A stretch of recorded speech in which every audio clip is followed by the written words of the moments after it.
Hello and welcome to Mental Health Matters. I'm Dr. Audrey Tang, and this is the show where we take a deep dive into all things mental health and well-being. Today is a very special show. It's one that's very close to my heart because it is World Theatre Day today. I think it's World Theatre Week actually, and because of that I really wanted to look at the benefits of theatre, and I've got an amazing guest starting off with us today, and this is Patsy Wright. She's a local actress from Northampton, and she's going to be talking to us about what theatre has done for her mental health. Thank you, thanks for having me. Now, I'd like to start really with how you came to theatre, because you started quite late, didn't you? It wasn't you doing your ballet classes at 3 years old kind of thing like the rest of us. Definitely not. No. So how did you come to theatre and how's it helped you? Yes, I was quite an old lady, really. Nearly 50 when I started. I'd been looking after my mum for several years. She had dementia and she passed away. Obviously that hit me hard. I actually became quite unwell with depression, and obviously the time that I'd been spending looking after her, I was completely lost. So I actually joined a choir at work, just for something to do, and I got involved in that, and just being with people and hearing the voices and what have you. That was fantastic. It really made me feel good, and from that I was asked to just sing at a play, and I thought, I'll just be behind the scenes with a microphone just singing. Nobody would see me, but I actually got asked to be on the stage. Oh my God. Scary moment, isn't it? It was. This is like Jude going into film, in TV. It's like you can be on camera now. Yeah. Well, we were right there, but it was amazing. Absolutely, just being on part of like the play and in front of the audience and like all the smoke and the bangs and everything. I was absolutely hooked. It was absolutely amazing. Oh, wow. So, it all started there. Was it like an adrenaline rush and that you wanted to keep experiencing? Yes, yeah. It was the sort of atmosphere. The thing about depression is that you get very lonely. You feel that, you're completely on your own. But when in theatre, no matter what you're doing, you feel part of something great. So, it was amazing, absolutely amazing. That's really beautiful, and that kind of leads me on to the next question, which is about the whole creative rehearsal process. You're talking about being with people. You're talking about, I guess, that regularity, because rehearsals are every Tuesday, Thursday, whatever that is. Yeah. How does that help with well-being? Yeah.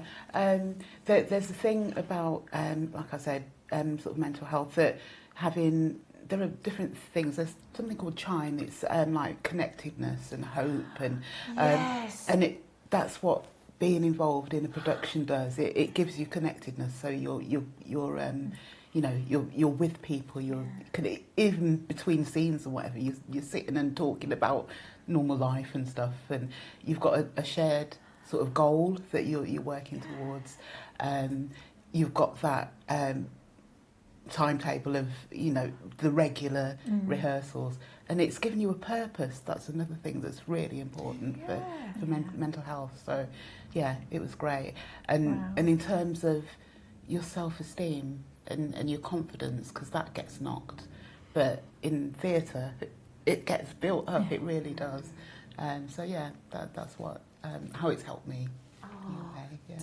And just listening to you, your face lights up when you talk about it. Yeah. I mean, having fun. That's what it's about as well. Yeah. Oh, amazing. Yeah. Sounds incredible. It really does. And you've gone on from that. Yeah. So starting from I might be backstage to I am going to be on stage. You've taken lead roles in things. Now you've really grown as a performer.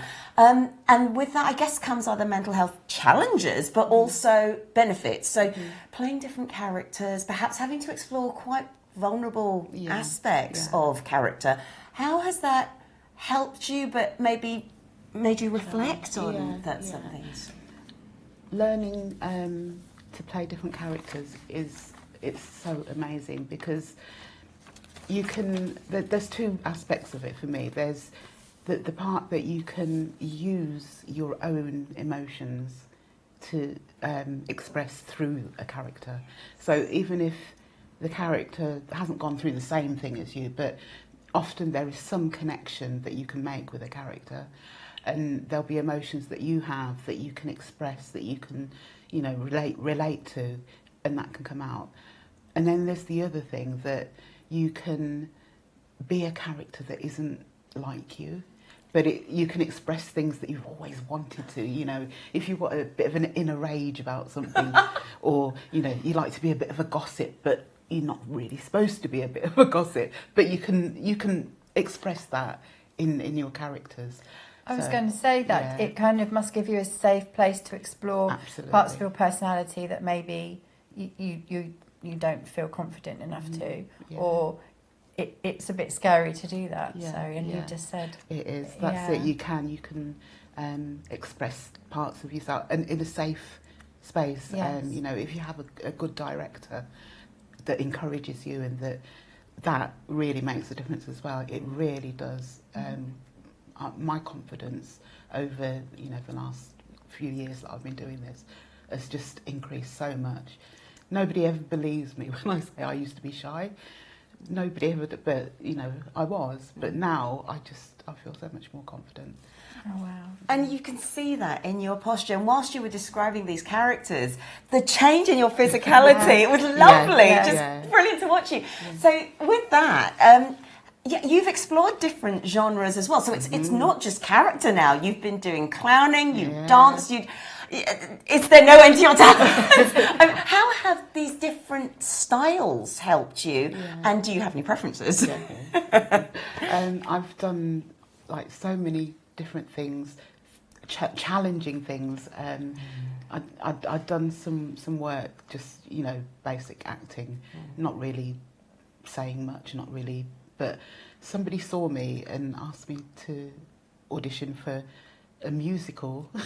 Wow. in like one of the major roles, where I'd be singing and tap dancing, and have lots of lines. I was like, there's no way I can do that.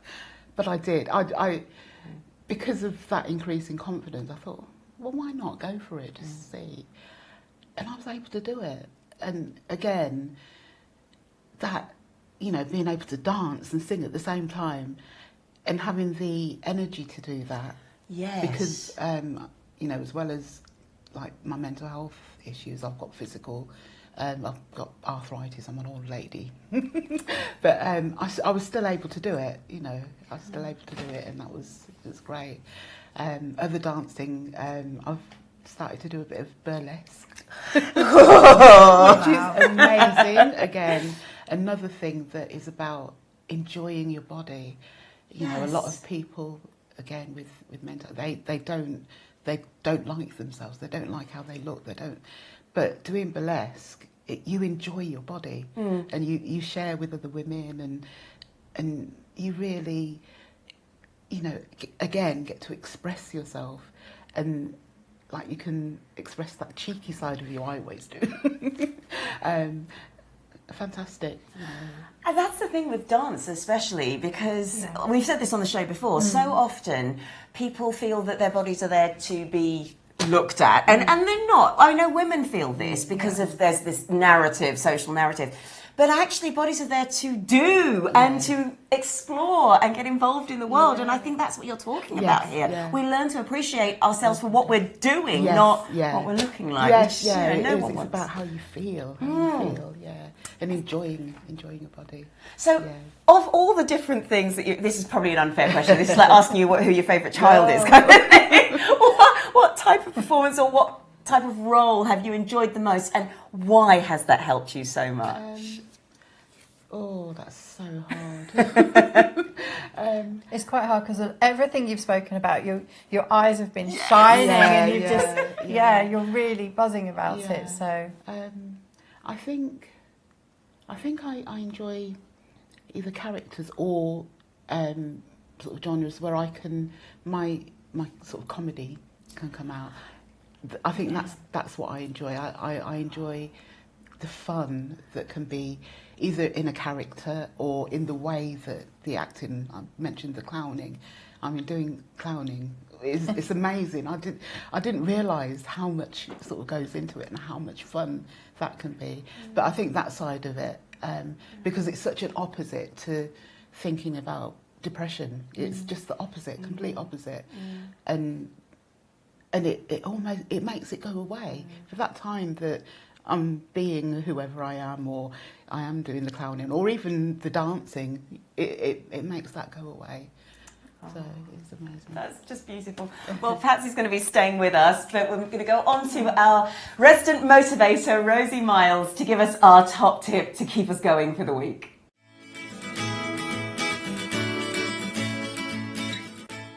Be grateful. Be grateful for how far you've come. You know, just the little wins. You've got to clock them up and, you know, have them on your wall every day, you know. Do the difficult thing in the morning. Reach out, make the phone call, do the thing that you're dreading. Get that over and done with. I learned that from the great Tony Robbins. Thank you, Tony. Get that over and done with, the difficult thing, and then you'll be away for the rest of the day. And tick, you know, write your achievements and applaud yourself. You've come so far, and with that proof, you can muster the you know, the wind in your sails to keep going.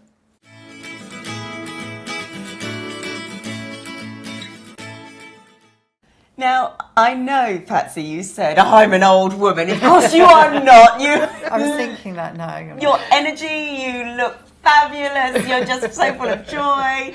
You've been dancing or singing, all of those things.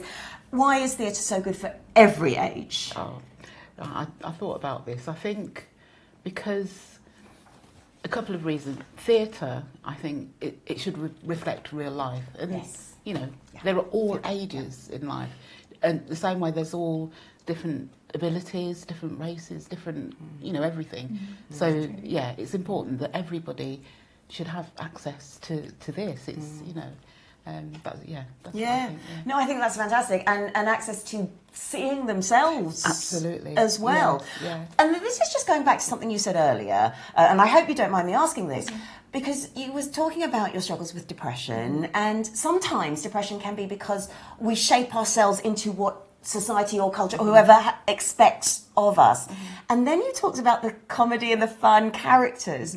Do you think there was a link? Maybe were you repressed in some way, and then theatre's almost allowed you to revisit something which you've locked up? Or I think so. I think often it's because, like previously, not being allowed to be fully yourself, to express all of the emotions you have. Sometimes, you know, you're told that not to cry, or, you know, not to get angry, or not to. You have to just push everything down. Whereas in acting, you use everything, and you're able to express it all. So yeah, I think that could be. Relevant. Powerful. It is. And this is something I just wanted to point out, if you don't mind, because a lot of the time we talk about men as the big boys don't cry, be mummy's little soldier, and so men don't show emotion, but women have a social demand on them, which is family hold back. Don't do that in front of other people. We don't do that. We don't do that. And I think that's just as bad for hiding emotions and hiding our authenticity. And I think what you've said there is exactly as Jude says, really powerful. That you're allowed to express all these emotions in a safe space. I mean, anger is especially for women. We're not supposed to show anger. But I mean, some of the characters I've played a Windrush person, and I showed anger in that, you know, and I really that's anger that sort of goes back generations in my life. It's, you know, and I was able to express that in the character I played. So, yeah. And it's lovely because you're talking about expressing that in a safe environment in order to do it. So you've mentioned that you've been able to work physically, you've been able to boost your confidence. What other mental, physical, emotional, or even spiritual changes have you noticed in yourself? I think, like the social side of things, I relating to people from all sorts of different walks of life, different ages as well. I absolutely love working with young people, you know, especially young men. don't we all? But there is something. And women, we don't mind. But just working with younger people as well. We learn from each other. I was taught how to use TikTok by one of the girls that I did something with the other week. All sorts of, and then another one I was able to support her with something that she's going through now that I went through, sort of 20, 30 years ago. All of that, and that's just coming from, being involved in theatre. Yeah, and because so often you get these, and this is going to my business side of things, people always say, millennials, they're just so flaky and things. And it's kind of like, well, no, let's take a step back here. And, Gen Z and people have a real problem. And it's about just working together and knowing what you can learn. Yeah. That's fabulous. Yeah. So, okay, what would you say to somebody who has now been really inspired by you, but they're really scared? They're just, I don't want to put myself out there. What would you say to them? Just do it. It's okay. It's okay to be scared. That help. That's one of those emotions that can help you in the whole process. But just do it. Just even if, like I said, for me, the first time I did it, I thought I was just going to be stood on behind and even if that's all it was, I would have still enjoyed it. Yeah. So, even if you start with something really simple, like, just being part of a chorus or something, or just being, like an extra or something. Yeah. You don't have to do a great big part to be involved. You still get that adrenaline, that, that connectedness, everything, just from doing that small part. And would you say that most theatre companies will be really welcoming for people who are scared? Yes. Because just walking through the door or picking up the phone would be quite daunting for a lot of people. Yeah, but no, it's I think I'm always contacting different companies and they're always really welcoming. Okay. Everybody's really really nice and supportive. I wanted to give one little shout out to people who aren't necessarily in the spotlight but are doing things backstage. There's a lot of roles there available as well, aren't there? Yeah. So you can get involved even as a complete beginner. Yes. With backstage. Yeah. People can move props around and change scenes, or some people are good at lighting and or even just admin. That's my background, and just sort of helping with publicity, doing posters. There's always stuff to be done, and again, being involved in whatever way, it just does give you that boost. It really does. Absolutely beautiful. Thank you so much, Patsy. It's just been such a pleasure to chat with you. Thank you. So lovely. Well, before we welcome our next guest, who is a Bedfordshire actor, writer, director, producer, Sharon de Leonardis, here is a cheeky peek at Patsy performing in a mental health awareness event on sexuality as we get older. We are going to talk about sex.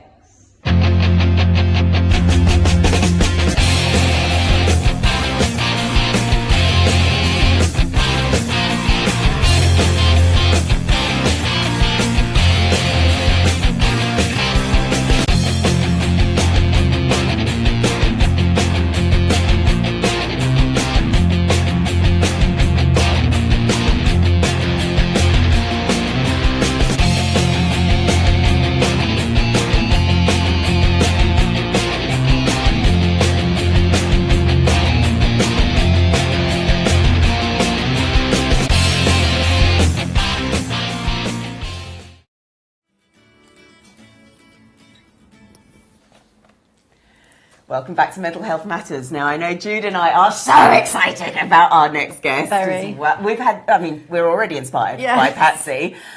Sharon de Leonardis is, now I've only got a few of her credits to name, and that is actor, writer, producer. I'm going to throw it straight over to you, Sharon. Tell us about your work. Okay, I'm going to fill in a little bit more. So thank you very much for inviting me. So yes, you have got some of the credits, but I also ran a dance school for 15 years working with young people. And it stopped a few years ago, but I'm really proud that there are now quite a few professional dancers out there doing their thing internationally, which is great. I'm also a self-taught portrait artist. So I picked that skill up when I gave up work to look after my mother-in-law. I'm trying to think what else. And I currently have written a Black Heritage course to teach in schools. So yeah, I've got a few things that I like to do. I like to keep busy. But this is also arts related, and this is why, and I'm sorry, I get really upset with this. When I see funding removed from the arts, I get so upset. I know, because to embrace the arts and creativity, that's where we evolve. Yes. Yes, if we taught in traditional ways that is just academic, all we're teaching people to do is parrot form for me and to conform. Once we release and talk and create environments that releases creativity, that's where we get better. This is Agree. it.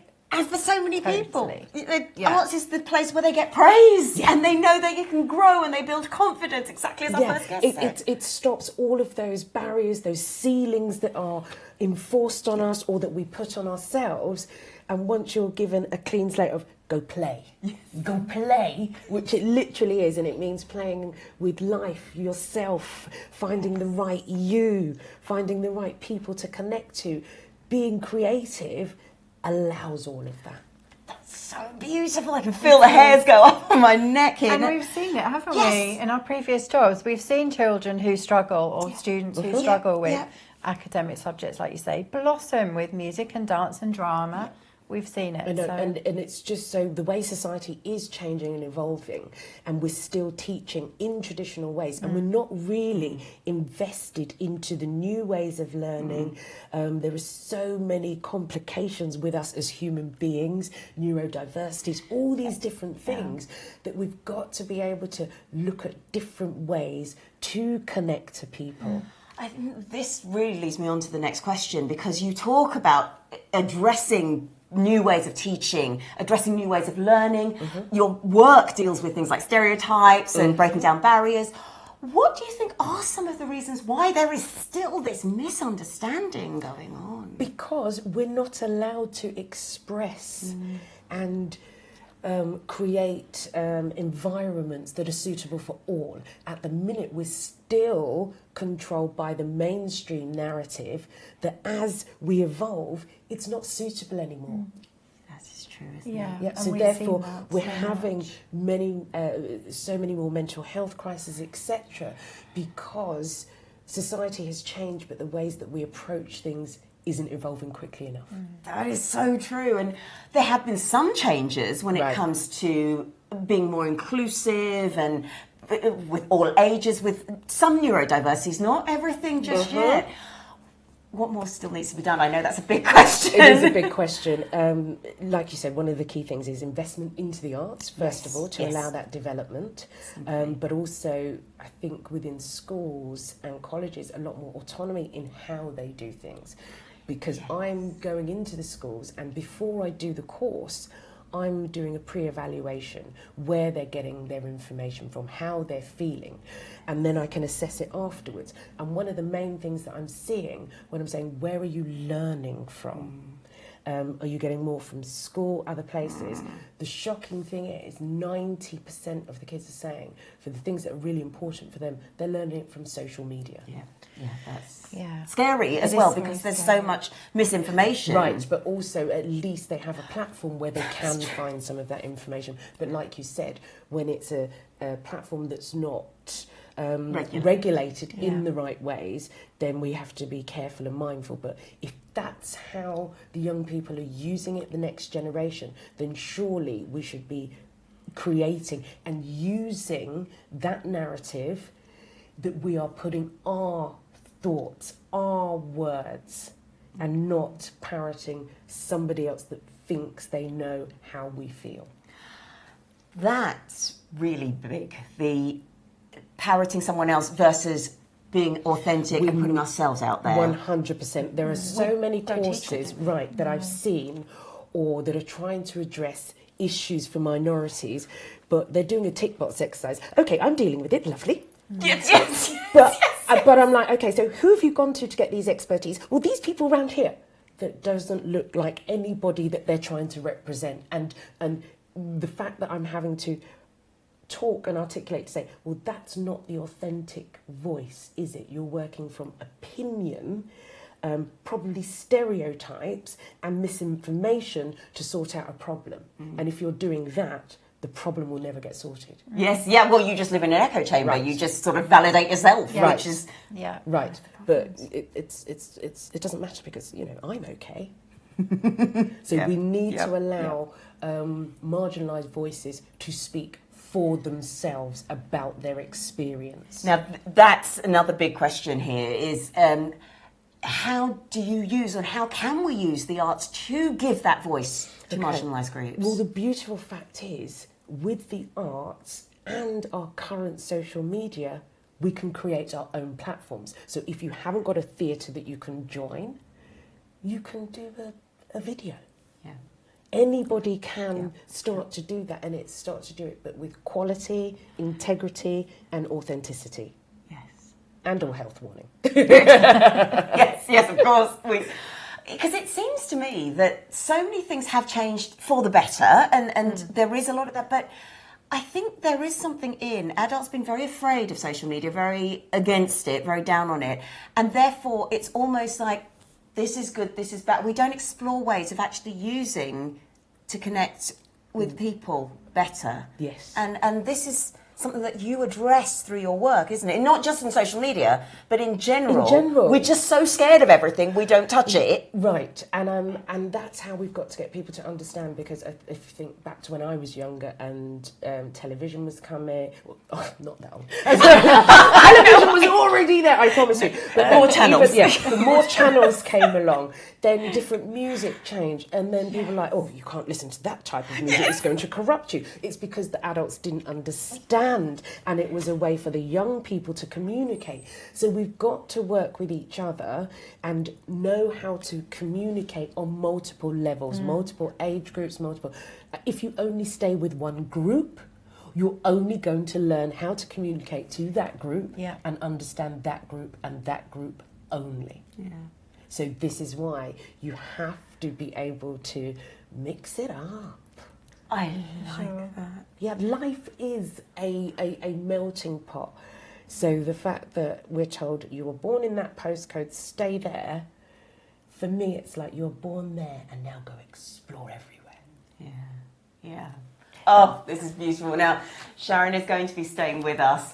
But first, we do have a charity partner. It's Click Arts Foundation, and they give grants to grassroots performing arts projects that sit with their values of integrity, of community, of getting people involved at that basic level, especially if finances have put them off in the past. So this is just a little word from our charity partner.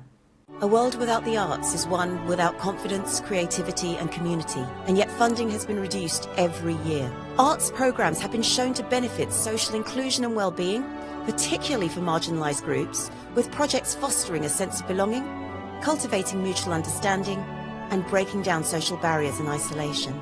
Participation in arts programmes can help boost confidence and open doors to opportunities that may otherwise be inaccessible. Click Arts Foundation offers grants up to £2,000 for grassroots arts projects twice a year, with our community arts experience trustees meticulously scoring each project on impact and sustainability. To date, we have supported craft and visual arts projects, dance, drumming for well-being, and preservation of heritage and culture. If you share our passion, not just for maintaining the arts themselves, but contributing to the many benefits it can bring, please consider making a donation to Click Arts Foundation registered charity.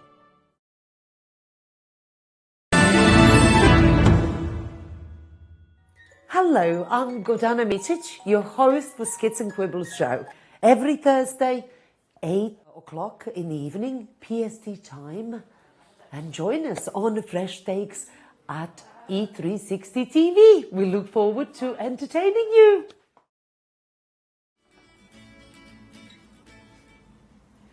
Welcome back to Mental Health Matters. We are so delighted to have Sharon de Leonardis with us, and she is just a figurehead, a beacon for the arts. You've done so many things, and it's wonderful to speak with you.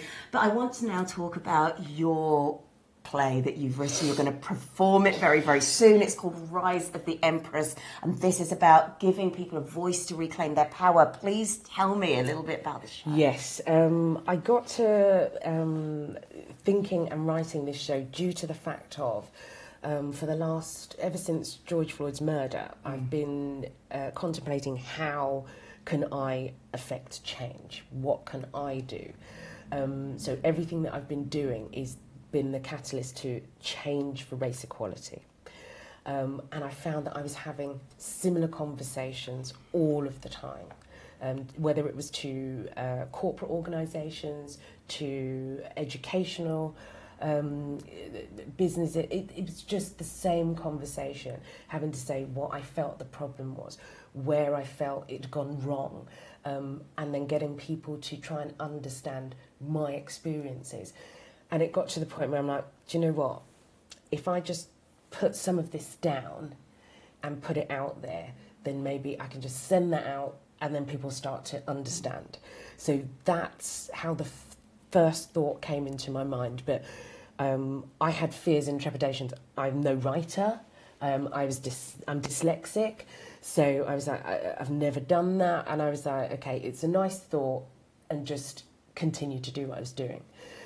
Started doing other things, and then came across a wonderful lady, and somebody said I was creating an event, and this event was called was to raise awareness for the International Day of Remembrance for the victims enslaved in the transatlantic slave trade. And we're talking 15 million victims, and that is a very low estimation on numbers.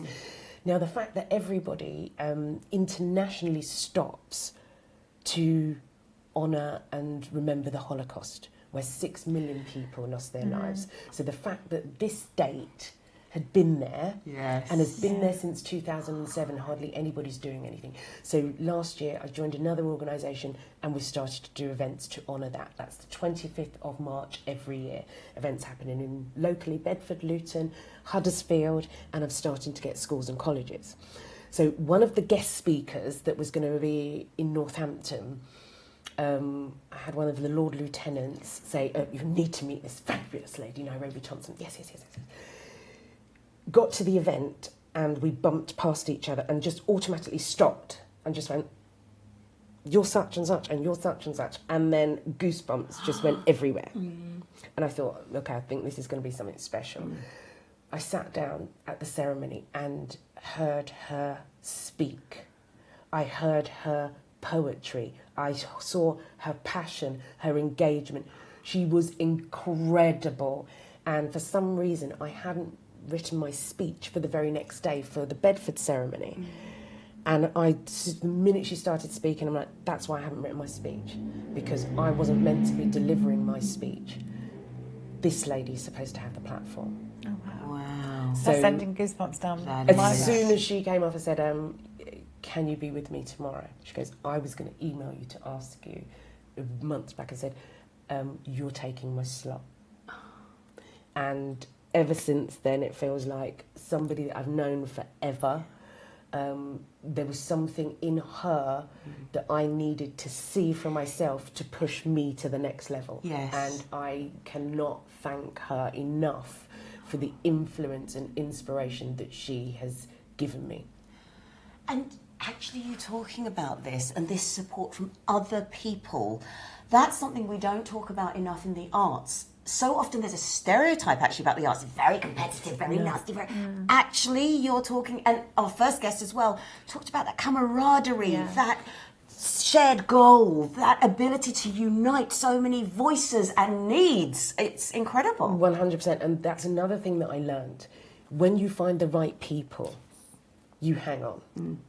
And you might not see them for months or years, but as soon as you pick up the phone, it feels like you spoke to them 2 minutes ago. Fantastic. But equally, hanging and surrounding yourself by the wrong people it's really important to recognise who's really with you and who's not, because it will hold you back. Yeah. And you have to know your goals, know your vision, and know the team that are with you know that as well. And that you work together. Because the minute it feels like everybody is pushing in the right direction, you feel it. Yeah. And you literally can feel the energy. And ever since I've cut the negativity out and worked, it feels like I've been on nitroglycerin. But that is a huge piece of advice. It's massive. And you can get that fickle side of things where people are hanging on to your coattails in order to go with you, but not actually put that sort of effort in. And that, again, this is probably going off script a little bit, but how do you recognise it? Or is it just a case of you see it and then you need to just deal with it early enough? I think you learn, and that's why it's important to have people around you that honestly want to see the best for you, because when you can't see it, they will tap you on the shoulder and say, hang on a minute. So it's so important, and that's the important well-being care for yourself. Yes. And so sometimes, and I have to be honest, it's not easy decisions when you have to say, actually, I don't think that person is really for me, and you need to step back, because sometimes it might be a family member or somebody really close. And then you've got to understand the fallout from having that relationship or that friendship stop, that you are going to go through a process of grieving, etc. And it's so hard when you think, well, why am I feeling this way? And you've got to go through those feelings and understand it to learn and come through the other side. Because then it's saying to yourself, if you protect yourself, you will come through it, because you'll have others there that really do get you. You might have to lose somebody now, but it's for the future. And you can continue stronger. And you continue much stronger, because all of those doubts are gone, and those people that are there to support you and lift you when you really need, not spreading down, I told you. You need those... so it's positive ways. And this relates very much to what you write about, because that's about giving people their voices back sometimes and giving people that power. So, because if we've not experienced it, because maybe it's been suppressed, it's been removed, we've been told not to show that side of us, your work helps re-find a lot of that. So with that, I guess 2 questions. What inspires you to give people their voices? And the second question is, how do you do it? Okay. That's quite a lot. So let me go into it. So as you can probably tell, I'm a very confident person right now. Yeah. Most of the time I am. But working with lots of other people to try and find out what they want and need, I then realised actually my confidence is not the same as everybody else's. And when I was going into places and workplaces, working with people, and they feel they didn't have the confidence or the ability to speak out, to stand up for themselves, because they thought they would be marginalised, and they've been told to don't say anything, don't rock the boat, just appreciate where you're at. So we've got a lot of people that's still in that mindset.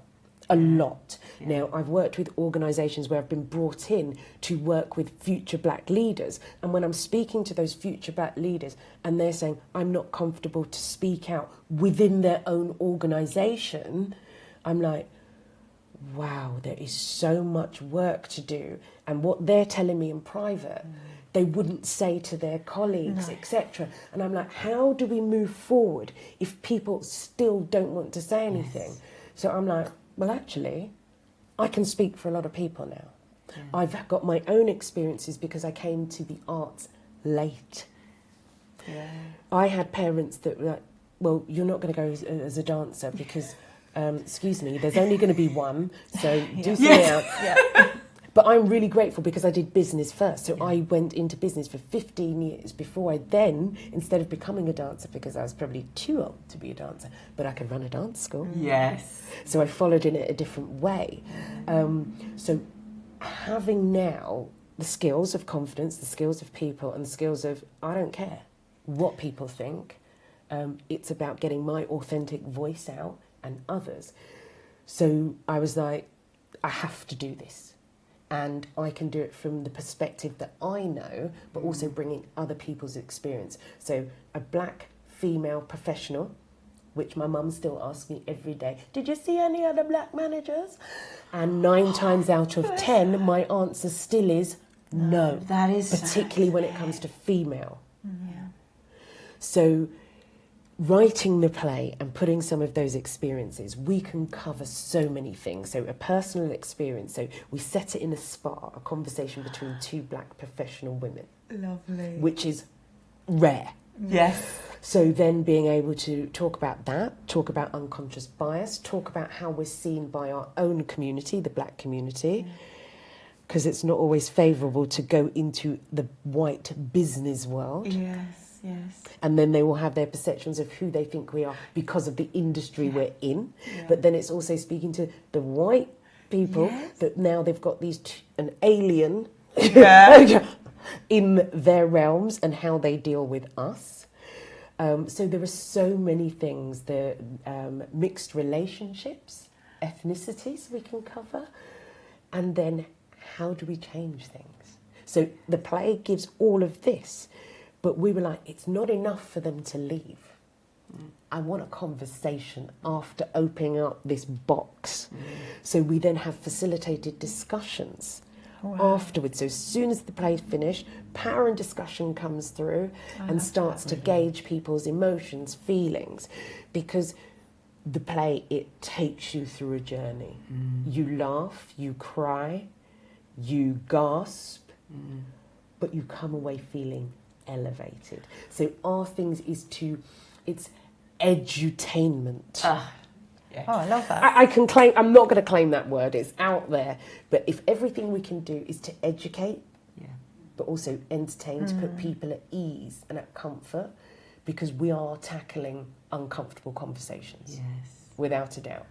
Absolutely fantastic. And with that, when it comes to putting something on stage as well to encourage that discussion, a lot of charities are now saying actually, with young people, for example, if they come up and they want to talk about their problems, even still, adults will not listen. You put them in a play about their problems, you make them write a song about their problems, and they perform it on stage. Suddenly everyone goes, oh, let's listen to that. So what you're doing is fabulous. Where can we watch? So the next performance is on the 4th of April in Bedford at the Quarry Theatre. It will be filmed because this play, it could go in as corporate training and to schools as well. That sounds amazing. So we would love more support, more people coming, because it's a topic that we do need to continue this conversation. And I've probably got play number 2 up my sleeve, and play number 3 is in this one. But it's now, we're looking for funding opportunities and sponsors, because we want to claim our narrative and claim our platform to share it. That sounds incredible. Absolutely amazing. And we will be following up with Sharon on our sister show, which is Skits and Quibbles, which goes on at 8 p.m. PST. So do check out when we've got Sharon on that show coming up next. We're going to move on to Business Boost now.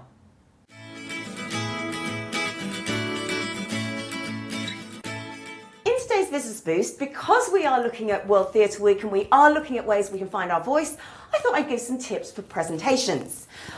I have a very long training session on this, so I'm only going to give you the very first tips when it comes to starting off a presentation, and that begins even before the presentation happens. What I tend to advise everybody is, if you are going somewhere else, so it's not your space, walk the stage. Get used to being in that auditorium. Get used to being in the area where you are going to be delivering that talk, so you can own it, so you can feel that it is very natural to you to be walking around, to be gesticulating, and so on. So walk the stage first. That way, you can also work out, well, do I need a lectern? Do I need a microphone? Am I using a handheld microphone or a lapel mic like this, a radio mic? Because again, as you can see, I'm very gesticulate. I tend to always want a lapel or a headset mic.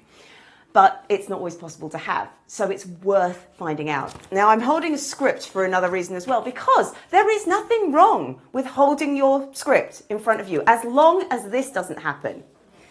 We're going to talk about public speaking, and experience in your subject does not mean that that is not great performance at all. If you're holding a script, what I was always taught in drama, would you hold it down here, you glance at it, and then you continue talking to the person, to the camera, to your audience. If you are using a script, also be careful, because this can also happen if you're nervous. And today I'm going to talk about, and that's very noisy, especially if your microphone is right here. So again, a lectern may be useful. I'm going to borrow another prop that I've got here. Another reason why a lectern is useful, this is just a bar stool here, is if you are a little bit of a shaker or you're a nervous speaker, you can just put your hands on that lectern and talk just leaning on it. And that way, again, you look a lot more confident. A final suggestion I would make is when it comes to public speaking, you don't always have to stand up. I know it seems to be that's what all the TED talkers do, that's what everyone seems to want to do. Well, who cares? This is your talk. So what I would suggest is if you are more comfortable sitting down, sit down. It is not a problem. You make that stage your own. And once you do that, it is more likely that your authentic voice will come out.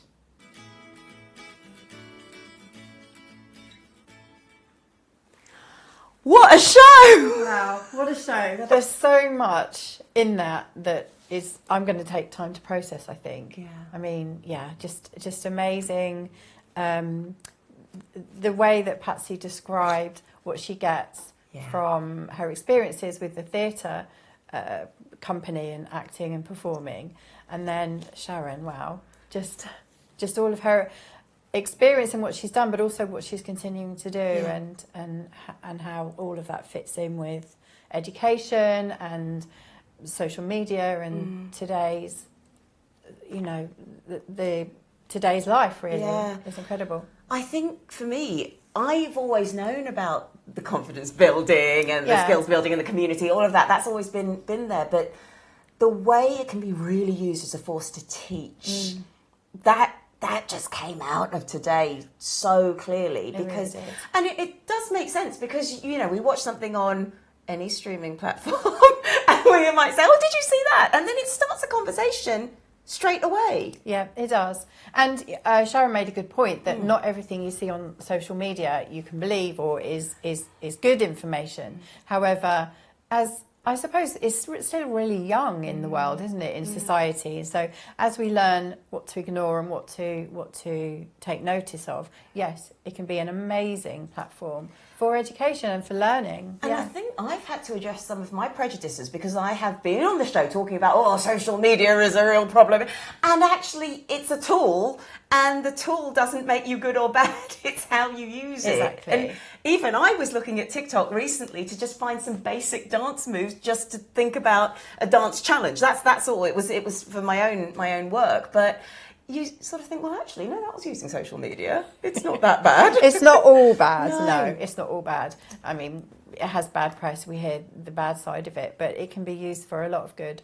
And I'm hoping that balance kind of shifts, that as social media goes on, all of the stuff that Sharon was talking about, and also the arts can be used more and shown more. I think that's the thing, because she talks also about businesses, and when you're working in the arts, especially because there's so little funding, you have to do so much of it yourself. Yeah. It's about listening to the right voices when it comes to your work. It's also about listening to the right voices when it comes to anything that we do. It's reminding us to just be present in what's going on. We can get very upset about things, but then we might need to stop and even look at our own opinions. Yeah, sometimes. Well, yes, exactly. And it does give you food for thought, for sure. Whether it's, good or not always good, there's always something that makes you think and makes you challenge your own thinking.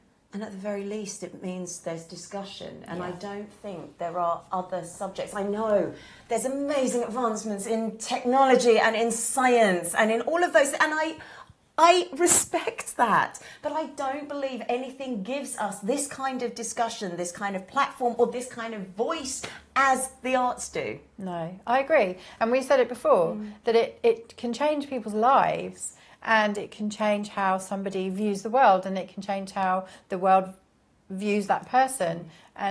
But just going to one individual, how the arts makes them feel, and I'm thinking about Patsy, is incredible. And I've experienced it a tiny bit in a couple of your productions, and I'm so grateful for that, because that camaraderie and the sense of being in a team, and then you're kind of a bit bereft when it finishes, to be honest. Yes. So if you've got another one to look forward to, that's amazing. And if you're part of a theatre production group, then that's incredible, because it keeps coming. So I've experienced that a tiny bit. So for children or young people or older people to have that opportunity, just go for it, really, if you have the chance. Such a beautiful note to end on there. Again, as always, if you have topics you would like us to discuss, we're always happy to deep dive into anything on mental health matters. Thanks for tuning in. Stay healthy.